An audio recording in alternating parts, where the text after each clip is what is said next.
Okay, I'm in. Yeah, you have to turn your camera on. Okay. There we go. Hi. So my name is Jeff, and as my old-time friend Hannah just introduced me, which is a really interesting experience, because I've known her for almost 10 years now. I've been working in product design for around 5 years in the States, in Austin, Texas, and then I've been doing design education for the past 5 years. And today I want to talk to you about something that I think is missing from a lot of people's processes, and that is research.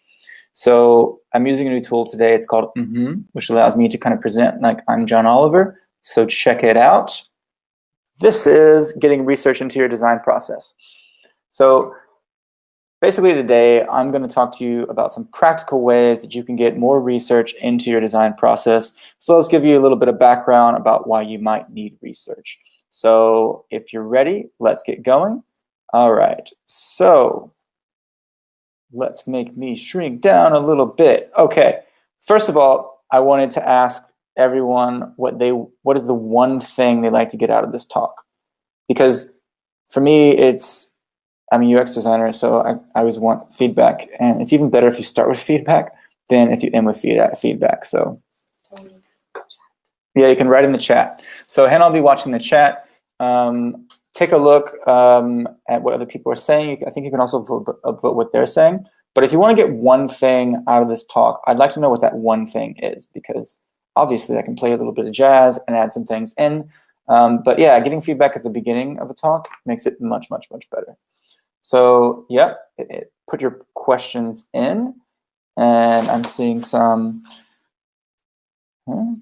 This presentation is slightly off the screen. Oh, cool, I can fix that. Yeah. How to get stakeholders to make room for research. Better? We have scooted it over. We can do this now. All good?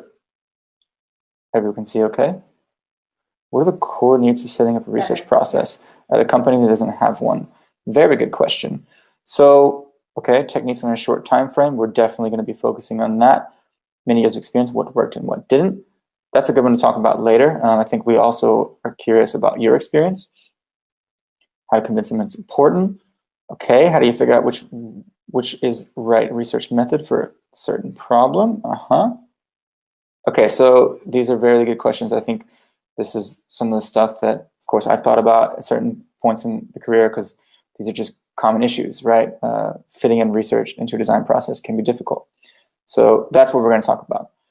Okay, so now that I got a little bit of feedback from you, I have a little bit of a challenge. So Hannah's gonna be watching here. So Hannah, be watching for the answer. You know the answer. So here we go.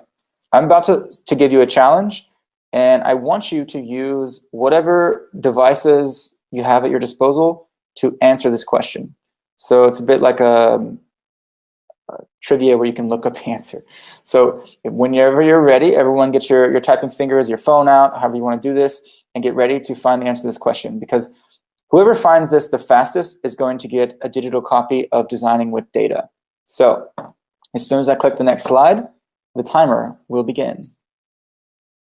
What is the chunkiest raccoon that ever lived? I'm not going to tell you what chunky means. You have the internet. You can figure it out. What is the chunkiest raccoon that ever lived? The first person to put it in the chat will get a digital copy of Designing with Data. My flatmate. I hope your flatmate isn't listening. Okay, 30 seconds in. No, I'm looking for the weight. The weight of the chunkiest raccoon that ever lived.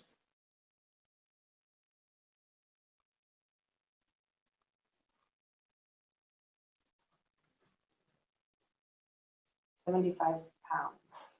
Really? Alex, I didn't even know. Oh, yep. That's even bigger than the one I found. XLC. Okay, so Alex gets the digital copy of Designing with Data. I will also take a second and a third place, because yes, 75 pounds is, and also seen 52.5 pounds. If you can tell me the name of the raccoon who was 52.5 pounds, I will also give you a copy of the book. Bandit, nice. Okay, Alyssa and Alex, you get a copy of the book. Also, can you figure out who was second and third? Yes. Let's also give them a copy of the book. Going. Okay, great. Okay, so now that we got that out of the way, we're going to talk about the power of discovery. If you haven't already, now is a good time to grab yourself a drink. I have mine. This is a meetup. Feel free to relax.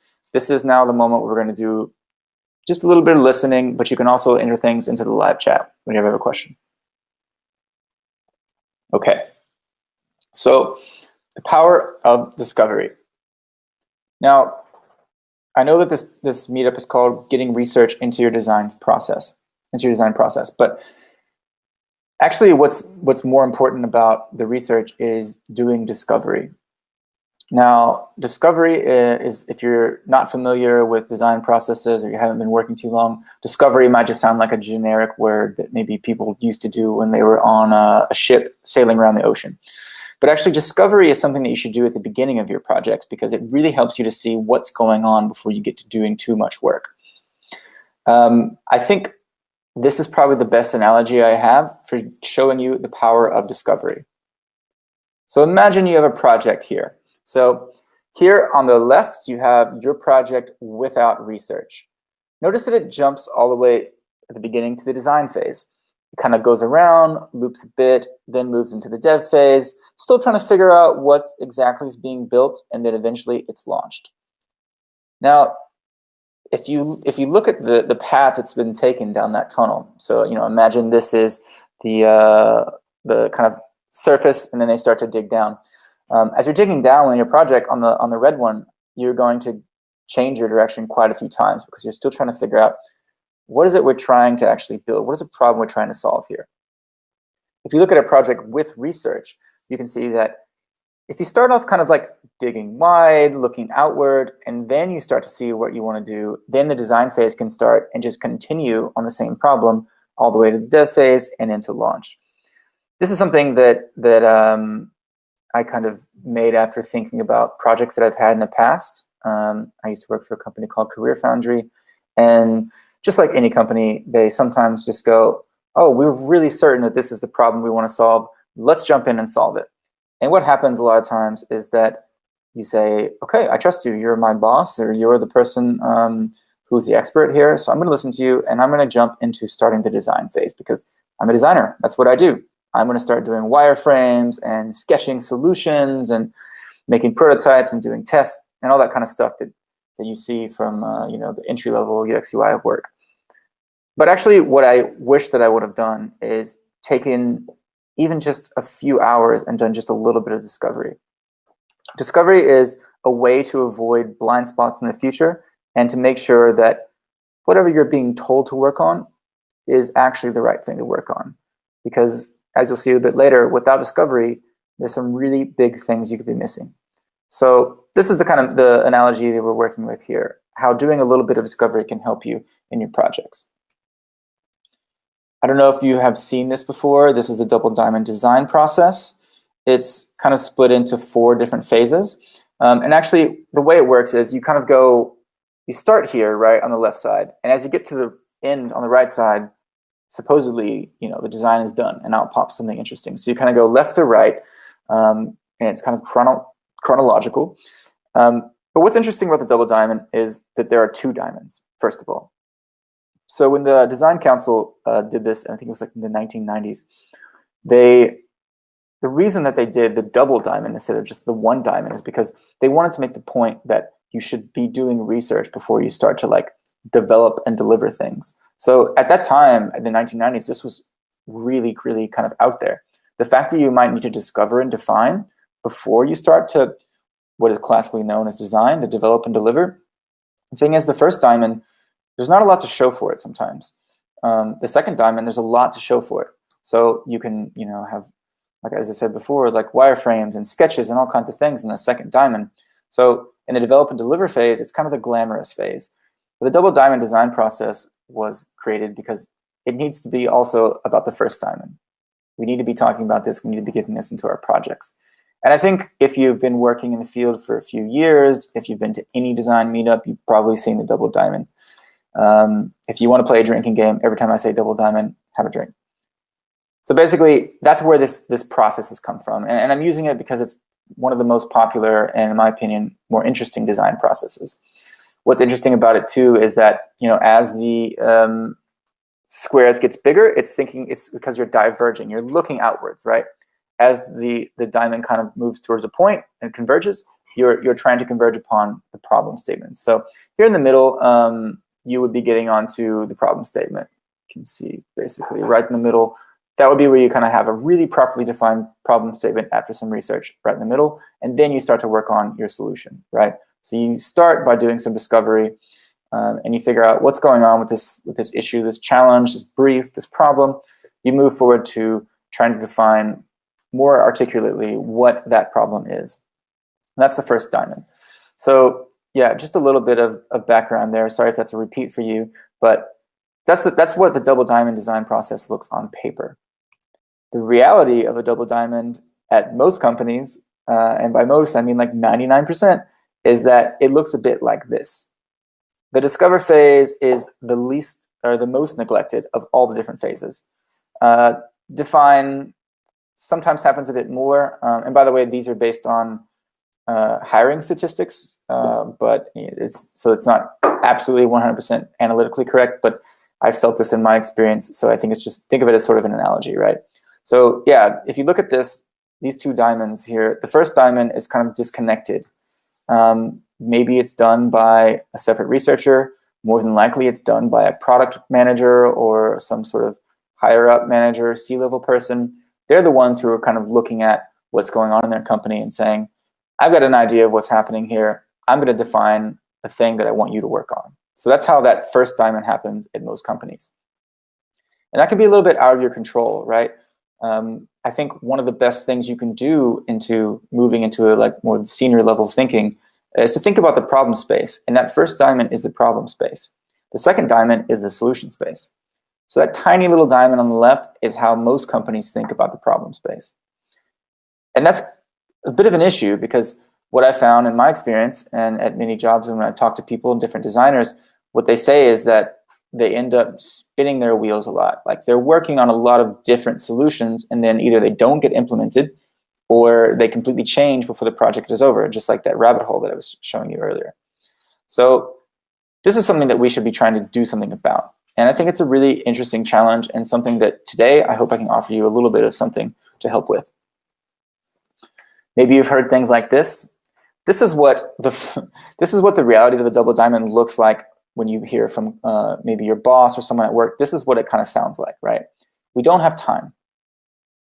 Okay, so we don't have time to properly check that we're working on the right thing. And that's basically what they're saying. We're sure it's the right problem. We're sure that you should just start iterating on solutions, so just go. We need designs by tomorrow. This means we don't have time for the research. We don't have time to go through the first diamond because this is a very quick project. Maybe next project will take the time, but this project, we don't have time. So we just get it by tomorrow, just do it. You hear that a lot. Also, well, you don't need to do research. Why don't you just see what Apple does? Insert any other Fortune 500 tech company. So basically, if you're any sort of social company or maybe even do messaging, they're going to go, oh, well, look to WhatsApp, look to Facebook, just because it kind of feels similar to them. But this is actually a very, very difficult wormhole to come out of. So yeah, is Apple's user your user? Is Google's user your user? If not, it's not a really good approach at all. And then the final one, which everyone hates, I don't care, just make it pretty. Because that means that the boss or manager thinks that all you do is apply aesthetics at the end of the project process and you don't know anything about how the thing functions. And as UX UI designers, that's kind of like basically diminishing your entire value. So this is kind of maybe the things you might hear when the first diamond in research is not being addressed. Now today I'm going to focus on a very specific way that you can do something about this, and that is desk research. And as I'm going to show you, desk research is research. Now, if you've maybe just kind of come out of a boot camp or you've only been working for a few years and maybe you kind of taught yourself a lot of things, this is kind of the way I learned as well. Like you may not have understood that there's a thing called desk research. If you have, great. If you haven't, there's a word for it. You've probably already been doing it, though. That's the thing. What is desk research? Desk research is a research method that involves using already existing data. So it already exists out there. You just have to go find it. So what's good about desk research is that it makes the unknown known, and it does it very quickly, I might add. It prevents blind spots down the line because, you know, maybe somebody already solved this. You want to check on that pretty quickly when you're starting a project. Also, it takes a lot less time and money than other types of UX research. So those are some of the huge pros that go with desk research. If you have others, let me know. But I think this is the main reason why we should be doing desk research. Now, earlier, I asked you 2 questions. I said, what is one thing you'd like to get out of this talk? Actually, that was primary research. And then also, when I asked you, who's the chunkiest raccoon of all time, that was secondary research, because that data already exists somewhere. It's on the front page of Google, just like most of the things you're looking for. So those are those first 2 questions were primary research versus secondary research. And these are the 2 types of research that designers should be aware of. Primary research, of course, includes the things that you might see in most of the blog posts about design, like surveys, interviews, usability tests. Yay, these are the things that UX designers do that are kind of unique, right? There's also field studies if you want to get a little bit more advanced. Maybe you want to sit in the user's home and watch them use your product. And then there's maybe diary studies or some things like this. But the idea is that primary research is kind of custom. You control the data that comes out of it. It's oftentimes per project. And then secondary research is search engines, internal wikis, scholarly articles, data analytics, and similar products. So that's just you going, okay, so what exists in my company's database, whether that's Google Drive or some sort of Confluence or maybe Notion or something like that. Like what exists that my company has already learned? Can I just look there? Super important. So that's the internal wikis. And then there's oftentimes search engines for these other things. So yeah, that's the difference between primary versus secondary research. And I think it's a huge delineation. And oftentimes you see, just like the second diamond, a lot of the focus within the design circle is on primary research. But I think secondary research is an extremely powerful tool. Now, I'm going to go into the 3 sources of desk research. So if you're listening to this and you say, okay, desk research sounds interesting, I want to start doing it, where do I find desk research? I gave you a little bit of a preview just there before, but here's some more specific sources where you can find desk research. So internal knowledge is one type of desk research. Now, this could be anything from old user flows, which I definitely recommend to check and be doing at all times, right? So if you're going through a project and maybe you're just starting off and it's a complicated one, you might want to map out from a high level all the pages and kind of interactions involved in a kind of, some people call them wire flows, some people call them flow charts, some people call them user flows, but you get the idea, right? That's these sort of scientific schematic diagram type things that don't give a lot of details, but they show you, like, from a really zoomed out perspective, how your product or service or site works. So those user flows are super important if you want to go back and think about what's been done in the past. So if you haven't been doing those, that's a really great step to do at the beginning of your projects if they're super complicated, and you should definitely be checking on those later. Past decisions, this could be something where you're searching your email, you're searching your Slack, you're searching maybe your project management tool, and you're trying to see, okay, like, what did we say we were going to do? So that's a really good thing to look at, because oftentimes we forget, our memory is not that good, especially our working memory. So it's important to check, like, what has been said about this thing I'm starting on. So if someone gives you, for instance, we need you to add a FAQ to our product. Well, check and see if there are anything that has been said already about what we're going to do on FAQ. Check the existing feedback. See what people have been saying about FAQ. Like, search for FAQ in your feedback resources. Maybe it's an NPS, maybe it's on a survey tool. But yeah, check and see what people have been saying about that particular thing. Also, old presentations. If you're doing a job properly, you should be collecting your work into presentations, because what is research if you don't present it? Nothing usually happens from it. So I recommend collecting your research into presentations, giving those to your colleagues, and then looking back through those later. So These are the kind of areas that I usually use to look back at internal knowledge. I also might do a quick search on Google Drive or Slack, some of these tools that have really good search functionality. That's a good place to do some looking for internal knowledge. External research. So this is research done by somebody else outside of your company. And I'm not sure if you're aware of this, but there's a huge amount of information available in research papers and scientific journals. So you can find those. The two most popular would be Google Scholar and ResearchGate. You can look up, they have their own search interfaces. I think ResearchGate requires you to make a login, and Google Scholar just works. And you can search based on like date, tags, and all kinds of things. And you're gonna get these really, really long articles about whatever you're trying to look for. And the great thing about research papers and scientific journals is they always give you the summary at the beginning. So you're gonna get a pretty high-level view of what's in the rest of the paper at the very first few pages. So don't be scared by them being 30, 40, 100 pages long. You're gonna get a nice summary at the beginning. Also, you could be checking market reports and articles from other designers. So market reports, there's a lot of companies like this. Statista is one that I like.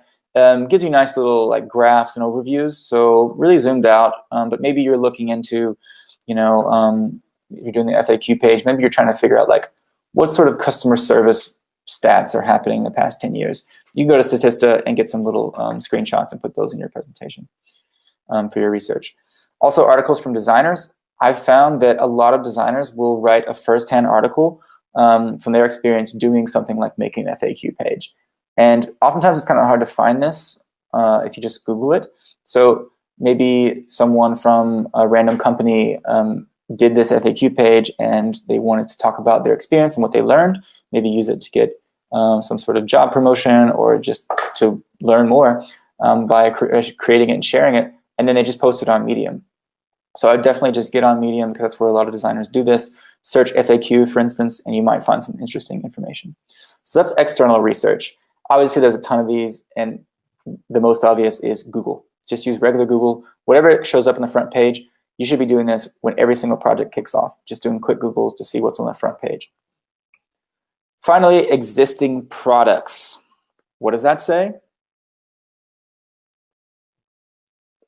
That means working code, not Behance, because designers, and I'm not going to even talk about Dribble. Designers, we like to get on Behance and Dribble when we're first getting going on a project and get inspired. But I also like to call that bias, because what's happening on those design websites is most of those are theoretical. So you can invent a hamburger nested inside a meatball, nested inside some sort of infinite lasagna, but like until it's working code, it's not going to be something that I should be using in my projects. So first of all, when you're looking for inspiration on like UI for existing products, look for working code. But also, if you look at working code in existing products, you can kind of start to do a little teardowns. I think it's UX Teardown is the website, something Teardown. There's lots of websites that you can go to that will kind of walk through what's going on in a product in a really interesting way that will show you like what they're thinking, or at least taking a guess at what these companies are thinking when they design these things a certain way. So for the person who's looking for like FAQ page, for instance, it's super important to look at what FAQ pages exist, because if it's just a static screenshot that never got built that the designer uploaded, it's not going to have all the kind of usability things you want to be thinking about that you would get in working code. So yeah, very quickly, internal knowledge, external research, and existing products. These are the three kind of categories for desk research, okay? And you can be using those. I recommend doing them at the start of every single project. And you can also be using this throughout the project, right? So these three sources of desk research, think about these anytime maybe you're, I don't know, waiting for some primary research. So you might have scheduled some interviews, right? And ideally you schedule them early in the project because it always takes a bit of time, right? So maybe the project kicked off on Monday, the sprint started, and you scheduled some interviews on Monday. They're going to happen on Thursday. Well, on Tuesday and Wednesday, if you have a little free time, why not do some secondary research? Why not do some desk research? By the way, desk research, secondary research, same term. They're basic. Desk research is like kind of the only secondary research, really. So those are interchangeable. Yeah, so think about using secondary or desk research. at the kind of slow parts of your process. Consider that you might want to do them throughout the whole process, and definitely do them when you first start a project. One final thing, don't forget to gather and summarize your desk research. Because actually, desk research, if it's not written down, summarized, put somewhere, only exists in your head. So the great thing about desk research is it already kind of is analyzed and summarized because it's on the internet somewhere or collected. So you've already got the job started. What you want to do is make little summaries and your insights as you're reading these desk research. So write that down, organize it some way. My personal favorite is Notion. Also, there's Google Docs. There's Figma, Miro, and Mural. If you're just like kind of throwing in a bunch of images, those tools work pretty well for that. And if you've maybe got videos or something like GIFs or something like that, Keynote and Google Slides is a great place to collect those. And as I said, you can also kind of make a presentation of everything you did in your research phase if you have a little bit more time. But don't forget to gather and summarize your desk research. This is super important because you will forget. Finally, if I can tell you one thing, maybe you have one takeaway, it would be this. Timing research is an art. So the timing of getting the understanding you need to work is really difficult to do because sometimes it happens in the middle that you discover something you didn't expect, and then you have to restart. Sometimes it happens that you discover it after you've already launched a product. So the timing of when you do discovery and when you do research is very difficult, and you have to understand that and don't be too hard on yourself. But one thing you can do is do desk research because it'll help you squeeze in research into those in-between times. So if you take anything away from this talk, that's what it is. Desk research helps you get research into your design process. Now I'm curious, this is from my own research, my own desk research, and my own experience, but I'm really curious when you conduct research. What happens in your timelines? Do you have little hacks that you use to fit in a little bit of research?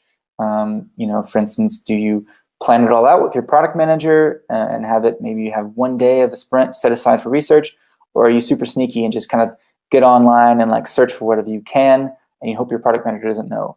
Like, I think there's a lot of interesting things about like trying to get this into a timeline, when you do it, why you do it. And I'd love to talk about that.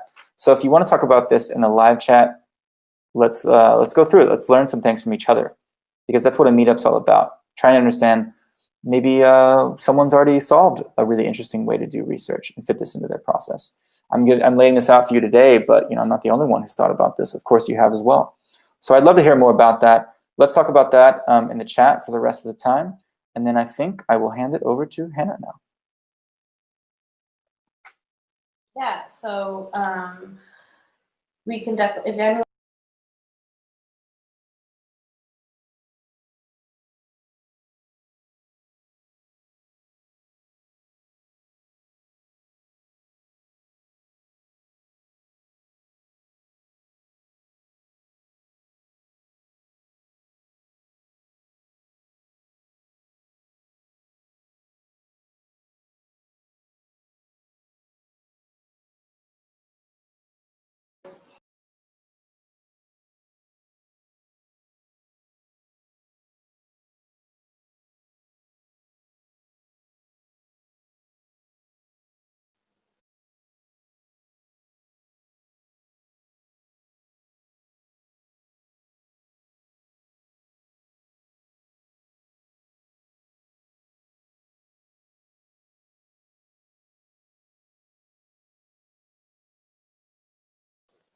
Okay.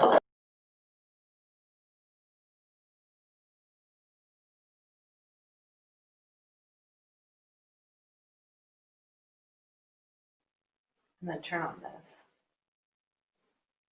Yeah. Can you guys hear me? Who can you hear? Oh, now it's good. Okay, cool. Thanks. Thank you, everybody. Sorry Okay. about this. We're just having some feedback issues because we're actually in the same room. And so, yeah, so there was one question in the question section that I want to get to. And if anyone else has any other questions about this presentation, just pop them in there and we'll get to them. And if you have answers to when do you conduct research, we'd love to see that in the chat as well. But this is from Omar. Jeff, he asks, would you consider mistakes and correcting the path reiteration under discovery phase? I mean, I think I meant to talk about this back at this slide. So the idea is that this is the most oversimplified model of a design process, and it's like left to right, but actually the process is more cyclical. So you might jump from doing a quick discovery session for maybe an hour, writing down your thoughts and defining that, and then going back to starting a longer primary research, doing usability interviews, and then that moving for a while. So like you kind of can do little, like the first time, you can kind of do little bits of those throughout your process. So that's kind of how I'd like you to think about this. Like I was going to show you a visual for that. It's actually something we've put into our course, and I wasn't sure to get into it today. But the idea that you could do a kind of little tiny diamond. So the left diamond, which would be like doing a quick discovery, a quick define phase. So go out really broad. Don't try and define anything. Just take in information, like note it down, summarize it, get it all into your kind of organizational tool, and then take a look at it, try and define what you learned, move on. And you can do that in a pretty quick way. This is actually something we're teaching in the course. We're calling it time box research rounds. And I think that you can do this on your lunch break if you're bored. You can do this while you're waiting for the user to show up at your office. You can do it in all the in-between times. So this is a tiny little first diamond, basically. And if that happens to you, just kind of be aware of that moment, because if you're kind of getting a bunch of information and then it's narrowing down to one insight, that's the same feeling of doing the first diamond. So I would say that's perfectly normal. The reality of these design processes is they're kind of like little bits and infinite loops and moved around, and this is completely oversimplified, but this is just to kind of help you understand the concept. I think if you get that feeling next time, just consider like maybe you just went through the first diamond in a very small way.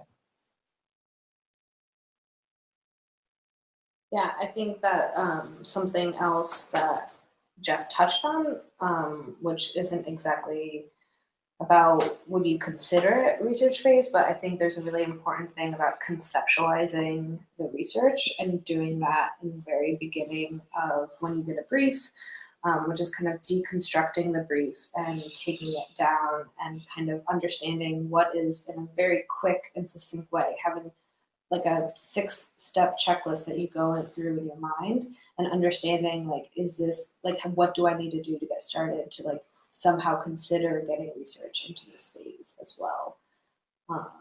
And so we do have another question. So how do you know when the research is enough? Because I start discovering mistakes in my designs, make a lot of iterations, only making the product more complicated.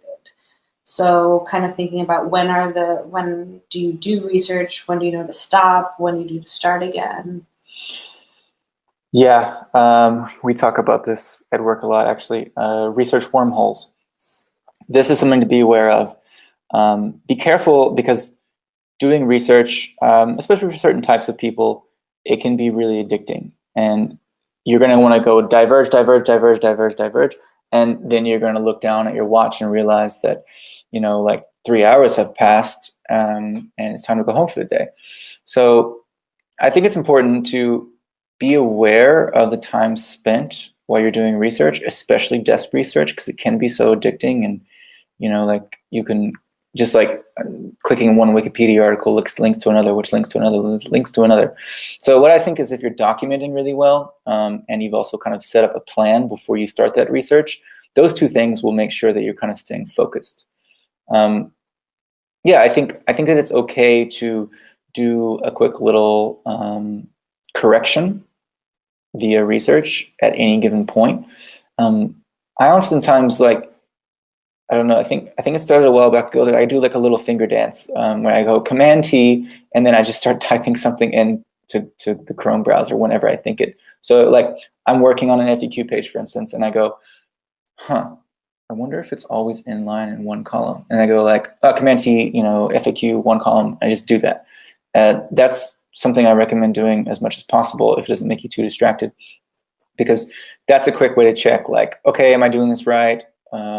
right? Am I doing this the way most people do and the way most users understand it? And then just kind of do that throughout your design process. So there's nothing wrong with checking on Google, like, to see what people are doing with this.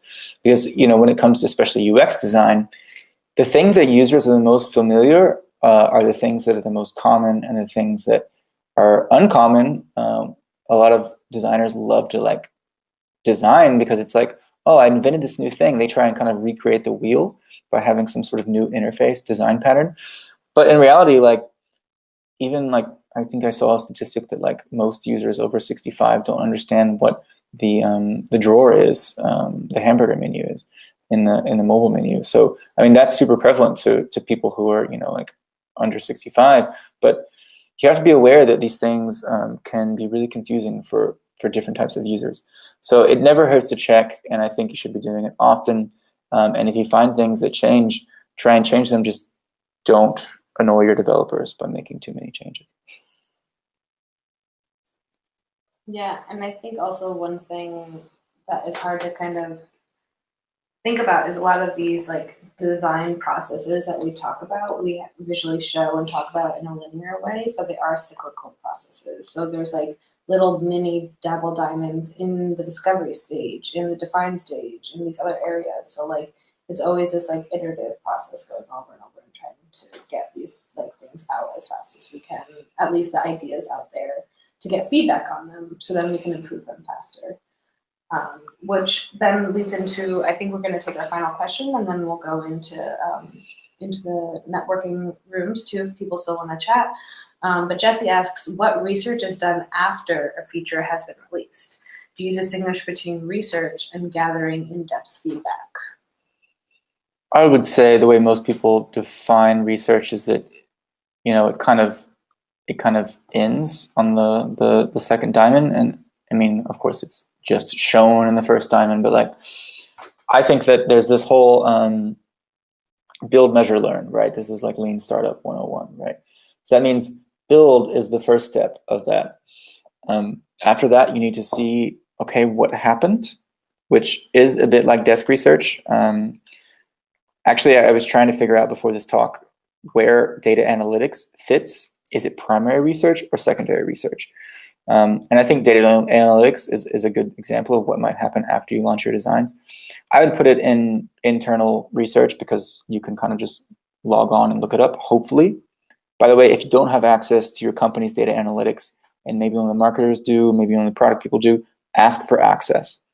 We need to democratize the data that we have access to. So first of all, do that. Second of all, yeah, I think that doing a quick desk research for what's going on in your Hotjar or Full Story or Google Analytics, that can be considered desk research. It's not really formalized in a lot of design processes, and I think that's a problem. I think after deliver, there's a whole set of things that happen. I think the reason you don't see it in a lot of design processes is because it's not really on you as a designer to check the designs, which is kind of crazy. But it is maybe more a marketer or a conversions person, or maybe a product owner. But I think you should also be really invested in what happens after deliver, and a lot of that can feel like desk research for sure. Actually, we that whole area after deliver is kind of around there where kind of agile begins. So there's a lot of collaboration with development, obviously after deliver. There's a ton of collaboration. There should be a lot of collaboration with the whole company after you kind of launch something, because if you look at this graphic, like, it also ends at launch. But like, I think the learning begins at launch if you're doing your design process correctly. I mean, you want to be designing small experiments with every single one of these projects. So the learning really begins after the launch. So yeah, be very aware. Like, so I would say, like, kind of think about everything that happens after the launch like you're the UX researcher trying to figure out, what did we do wrong? Did we prove the hypothesis we set out to prove? So go out there trying to prove yourself wrong as opposed to trying to prove yourself right. And I think you'll also be kind of taking a scientific research mindset with you. And this is super important today.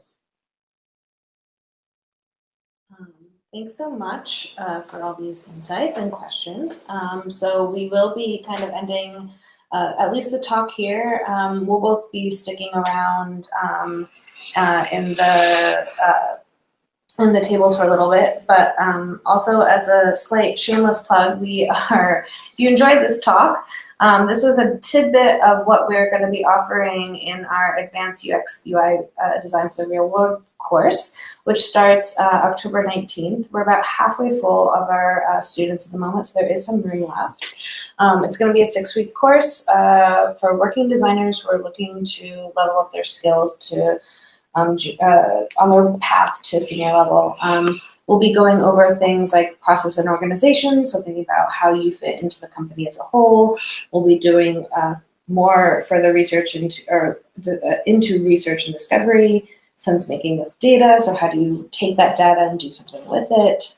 We'll also be looking at co-creation and facilitation, so how do you create a brainstorming session, how do you bring people in to do co-creation, as well as presentation and facilitation techniques as well. These will be a very interactive course, so we have one webinar and workshop a week, and then a project that will be based in your company too. If you're curious about this or want to know more, you can definitely find out more at thefountainainstitute.com. There's also a link there to download our curriculum. But also, we're really excited about the the Guild of Working Designers. So please check that out on Meetup as well. And if you guys have any topics or questions that you want us to address in the next workshop, or we'll also be doing webinars too, please send those through, and we're happy to address what those are. So thanks, guys, and yeah, stick around if you want to the groups as well, the little table stuff. Thanks.